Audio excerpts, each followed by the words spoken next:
दोस्तों, कल रात मेरे सपने में ईश्वर आए। ईश्वर बहुत उदास थे। मैंने उनसे पूछा, आप इतना उदास क्यों हो?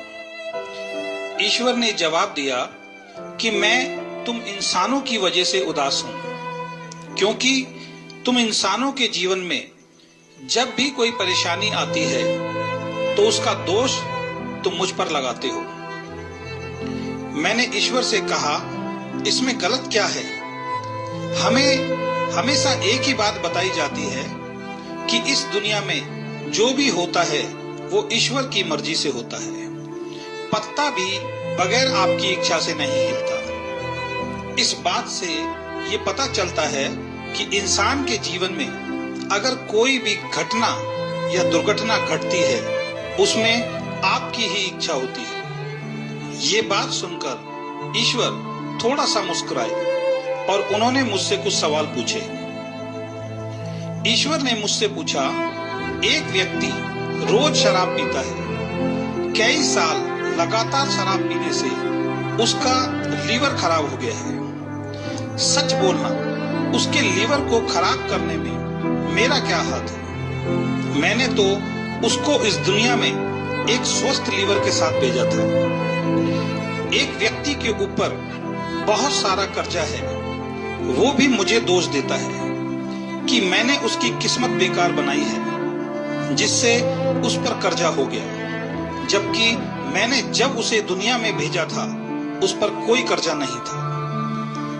एक व्यक्ति बहुत गरीब है, एक साधारण सी नौकरी करता है, लेकिन उस नौकरी को छोड़ने को तैयार नहीं है। इसका मतलब उसे जो उस नौकरी से मिल रहा है उससे ज्यादा पाने का वो प्रयास नहीं करता और मुझे ही दोष देता है, मैंने उसको गरीब बनाया है। जब सास और बहू की आपस में नहीं बनती तो वो भी कहती है कि कैसी बहू भगवान ने हमें दी है। जबकि मैं उनसे पूछना चाहता हूँ कि बहू देखने जब वो गए थे तो क्या मुझे साथ लेकर गए थे?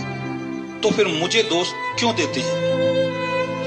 जब पति पत्नी की आपस में नहीं बनती तो वो भी यही कहते हैं, भगवान ने कैसी जोड़ी बनाई है, जबकि इसमें मेरा कोई हाथ नहीं है। ये सब उन दो परिवारों के लोगों की या लड़के लड़की की आपसी पसंद से हुआ है। किसी को बिजनेस में बहुत बड़ा नुकसान हो गया, वो भी यही कहता है, ये सब मैंने करवाया है, जबकि जिन गलतियों की वजह से नुकसान हुआ है वो मैंने नहीं, उसने खुद ही की है। ऐसे बहुत सारे उदाहरण जिसमें आप मुझे दोषी ठहराते हो। और आपकी सबसे बड़ी दिक्कत है, जब आपके जीवन में कुछ अच्छा होता है तो उसका श्रेय आप अपने आप को देते हो कि ये आपकी वजह से हुआ, और जब कुछ गलत होता है तो उसका दोष आप मुझ पर लगाते हो। मैं आपसे एक सवाल पूछना चाहता हूँ, अगर मैं आपको अपने बच्चों की किस्मत लिखने का अधिकार दे दूं तो आप अपने बच्चों की किस्मत कैसी लिखोगे?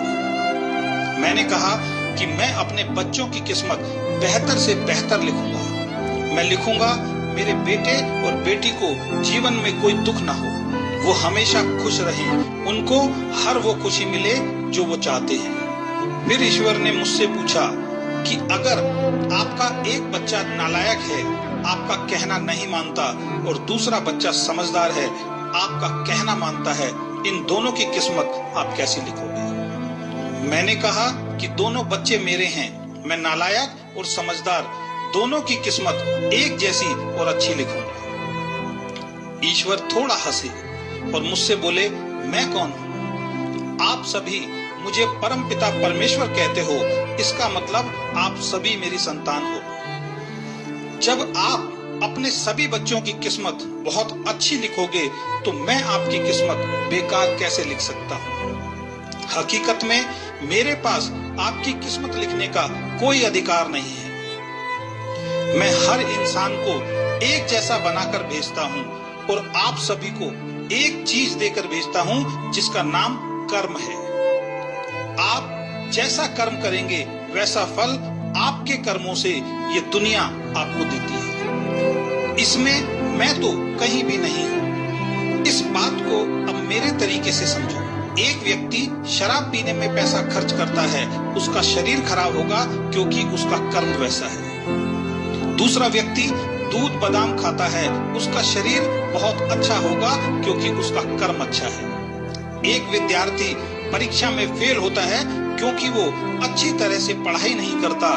दूसरा विद्यार्थी परीक्षा में टॉप करता है क्योंकि उसका कर्म अच्छा है, वो पढ़ाई बहुत अच्छी तरीके से करता है।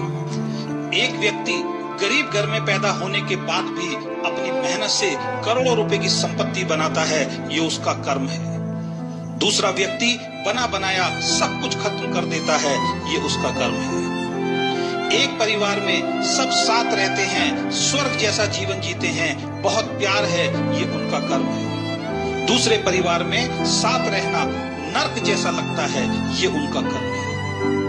इन बातों से मैं आपको सिर्फ इतना कहना चाहता हूं कि आज अगर आप सुखी हैं तो आप अपने कर्मों की वजह से हैं, और आज अगर आप दुखी हैं तो आप अपने कर्मों की वजह से हैं। और ये कर्म करने की ताकत अंतिम सांस तक आपके साथ रहेगी।